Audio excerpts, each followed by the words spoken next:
Би энэ оны өвөр шиг хийсэ хоёулгана. Эгч маань надаас 8 хаврын өмнө хорвоод мэдээлсэн. Багасаа эцгийн хар мэдрэлгүй эгч бидэн хоёр ээжтэйгээ амьдарч өсөж торинсон юм. Аймгийн баг сургуулийн 3 дугаар ангид ордог жил эгч хот руу сургуульд явлаа.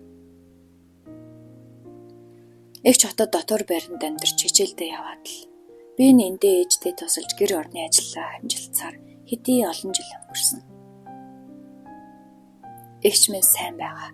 Дипломоо гардаад нэгэн компанид ажилд орж албан газраас нь амьдрах байрыг нь олгосон сурагтай. Хаяа ээжид хэдэн бор юм явуулнаа. Харин хүнтэй суусан сураг үгүй. Ээж хаяаны гайгүй хүнтэй нийллээ та юу л гэж өглөө. Би аймгийн 10 жил төгсөөд багшийн дэд сургууль тэмцээд хотод ирлээ.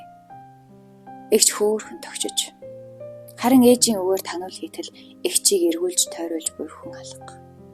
Бөө бэлий юм дээр ирчихсэн. Жаргал. Ээжийн өвлөхөөс арай гэж салсан чинь эгч салгачих ба. Орох гарах бүгдийг цагтна. Нэг өдөр эгчтэй хэрэлдлээ. Та арай дэндүү юм аа. Би ямар жаахан хүүхд юм уу? Товт загнаад ерөөсөө цуг амьдарч чадахгүй оюутны дотор байранд орлоо. Тэр нэг хар юм авчраа сайхан амьдрахгүй юу? Миний хэрэг ямар хамаатай юм? Гэтэл бууж харваа. Чи хотынхныг мэдэхгүй вэ? Орой өдөж ганцаар явах тосолтой. Санаа зовсонтой өглөн. Хамаг эмийг чинь бэлдэж байна. Өөр яах гэв? Тэр дотор байранд ор. Надад ямар хамаатай? Гэтэл бас л боо. Би ч хамаг юм хамж аваад л ангийнхаа туяагийн очиж ээжтэй эгчийг баахан ховлож мөнгө явуул гэж нэг орилж нөгөө ичэд дургүй хурч туяада баахан ичийг мууллаа. Маргааш нь оюутны дотор байранд орчихлоо. Нэг хэсэг эгчтэй уулзахгүй гэд дугаараа хараад дуудлагыг нь таслаад л. Иймэрхүү байдалтай 2 сар өнгөрлөө. Ээжийн өгсөн мөнгөж дуусна. Дахиад л нэг. Ээж эгчийн өгсөн мөнгийг надад явуулаад байгааг би мэдэж байсан л да. Нэг өдөр утсаар танихгүй нэг хүн эгчийн нэрийг хэлээд эмнэлэгт хэвцнийг нь дуулах. Өвцөн юм уу гэж намайг ширүүхэн асуухад бөөрийн дутагдалд орсон гэв. Би энэ талаар сайн ойлголт байхгүй тэнийг царайлж гад. За хэд хоногоос очино гэж хэлээд л уцаа тасалчих. Тэгсэн 3-4 хонцлоо. Нэгэн өдөр хичээлээ тараад хэвдэж буй эмнэлэг рүү харав. Цанхис юм хараг. Хажууд нь аппарат гэд том бөөрөнг хэмэргэн. Өө, миний дөө ирсэн юм уу? Хичээл ном сайн уу? Эгч нь гайгүй ингээд. Одоо миний дөө тэр дотор байрнаасаа гараа. Гэртээ ир. Эгчтэй уурлаад л байна уу? 5 дахьтай гэр орондоо бай. Эгч нь утахгүй гарна. Битгий санаа зов гэснээр нулимсан гарчиж харагдав. Би жаах гой буулгаж авч байна гэсэн тэнийг юм бодтол. За одоохондоо дотор байранд байна. Танаар дахиад загнуулж чадахгүй. Би чинь гайгүй юм байна штэ. Ээжээс яагаад нуусан юм? Хичээл ихээ зам муу байна. Дахиад ирч чадахгүй шүү. Тэгээд уцаар яриа гिचгээд авчирсан хідэн альмаа ширээн дээр нь тавьж хаад гараад л шидчихв. Гой буулган болоогүй шүү гэдэл ялсан баатар шиг таахалцв. Игчиж ярьсангүй би ч бас шазар зугаа залгахгүй байлаа. 2-7 хоног өнгөрлөө. Нэг өдөр туяагийн дээжтэй нь гуруула будаатай цаг хийж идээд сууж идэл. Туяагийн ээж эгчийг асуув. Нэг их цагтсан өглөө ядаргаатай намайг гэртээ ир гэсэн. Би очихгүй. Ямар шоронд байгаа ш. Бөөрийн ядаргаа гэсэн эмнэлэгт хэвцэн. Нэг очисон. Одоо ч баг ядаргаа нь гараад эмнэлгээс гарсан баха. Гэтэл буурч өгөө. Ээж нь юун бөөрийн ядаргаа гэж гэхээр нь би нэг том аппарат эргэж байна лээ гэсэн чинь. Чи яасан маш шиг охин бэ? Эгч нь бөөрийн дутагдалд орсон байна. Өхүүлдэг өвчин. Миний хань бөөрийн дутагдлаар өөд болсон. Аваа гайг охин юм уу гэсэн чинь усан толгой байна. Аль эмнэлэг гэтэл хаягийг нь аваад намайг чирээд хараалах. Замдаа өглээд л загнаад л. Гинэд өхлийн өвчин гэсэн чинь би ч бас айчих ба.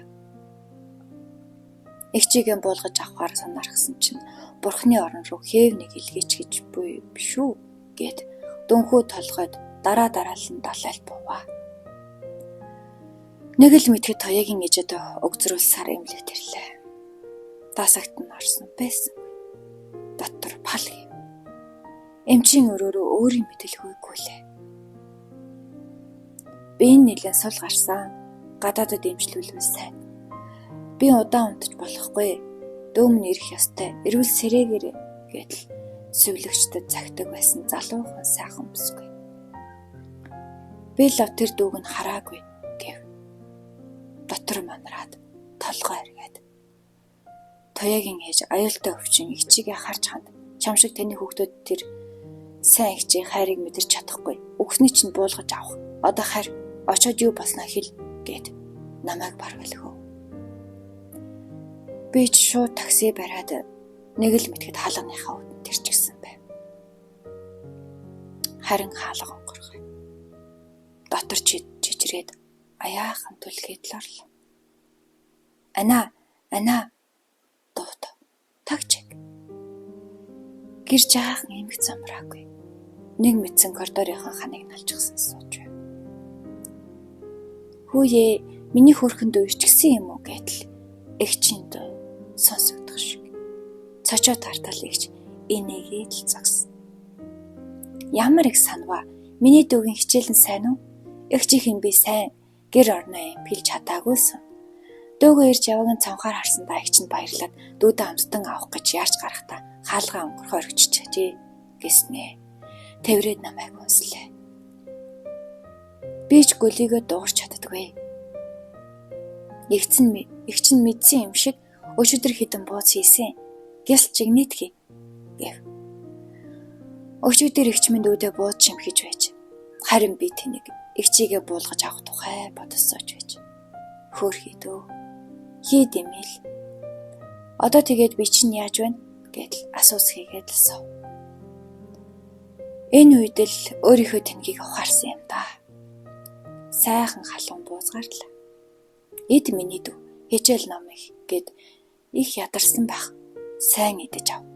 Дараа нь анийн дуу хоёрт их яриа бий гэдэл.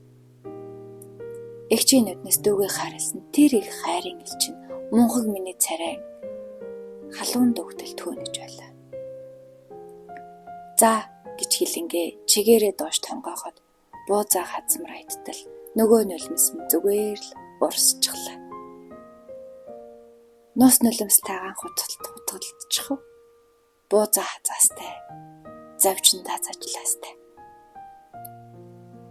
Энэ нулимстай бууз өнгөрсөн дураараа дуулгүй аашинд минь лантуу булгаж өөрийнхөө тэнгийг гайхаж амаан алгадаж амьдралын чихэр чинжүү ямар ялгаатай байдгийг амтлуулсан юм да. Намрын сайхан алгар өдөр хичээлийн засварлагаа нэг жаамгаа эгч рүүгээ залгалаа. Эгч нь одоо эмнэлгээс шууд нисэх онгоцны буудлын руу явж байна. Эмч бүрэн итгэрсэн гэж хэлсэн. Инки чи ямар олон удаа залхаж байцаадаг юм бэ? Хартай нөхөр шиг. Инкид би чиний дүү юу вэ? Гэтэл эрүүл хүний дуу хоолойгоор тас өгрөв. Ямар сайхан сонсогдно. Хайртай эгчийн минь хөөрх минийд. Ганц сарын хугацаанд ямар их санава. Өдөрт хэдэн ч удаа залгаж байцаалт авав. Миний ихт сайн ажилтан болохоор компанийн удирдлага эрүүл мэндийн асуудалтанд хандвар туслаад. Эгч минь эрүүл бүртөө их саруул их орондоо Францаас ирж бүнэн. Онын ивэр шиг гих үгийг одоо ойлгож оройтэйгүй шүү гэмшил минь ухаарч байна да. Ээжийн энтэй эгч гэдэг аавгаа эгч хүний хайр ямар инэрэнгүй. Эдгээрийг бодон эгчтэй час хийсэн сайхан бууз идүүлэх гэд бэлдэж цагсан тоо. Гэхдээ энэ бууцанд эгчийгээ хайрлсан ээжийн энтэй ижил тэр хайрын нулимс хэдийн туслана гэдгээ мэдэрч ганцаараа үлж байгаа. Тэгээд бууз идэх тоолонд уярал ухаарлын нулимсаар хачирлахад надад таатай санагддаг. Үний юм чинь. Ээж аймагаас гарсан. Орой ирнэ. Саяхан л анаа руу ярьсан. Одоо дахиад нэг залгачдаг юм билүү? Онгоцондоо суусан болов уу яасан бэл? Эгч минь таныхаа ямар их санана. Ямар ч их хайртай юм битээ. Энэ сайхан эгчийг буулгаж авна гэж бодож байсан тэр мөчүүд. Зан хашуу, ичмэр гэдэг нь зөв цаашаа. Та минь эрүүл саруул юм чинь хань ижилтэй, үр хөвгттэй бол гэсэн хатал хөгшин намайг бөөцөлөөд л байх болов. Яад. Оны ивэр шиг хоёул юм чинь орчлон жаргасан ч зовсон ч хоёр биенийг бөөцөлж харилсаар замлаг барнаа хайртагч минь. Одоо бол би ихчээсээ яасан ч олдохгүй.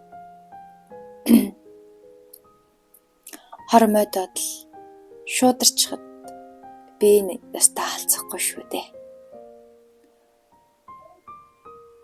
Толгодод цаацсан ч тойроод гүгээд очих ихчтэй. Тогтоол усыг туулаад туучаад хүрэх ихчтэй. Бараан цөөдрөлсөн сэтгэлээрэн гийгүүлэх ихчтэй. Байхгүйг бий болгонд хүртээ идтэй, шидтэй. Сайхан цайгаа чанаад хүлээж байгч минь. Санчгандаа мөнгөн сорлсон хөвшөндөө очлоо доо. Чамд анаа байна. Байдаг бол ээжийн энтэй ижил сэтгэлийн аршаа хүртсэн мундаг азтай хүмүүн.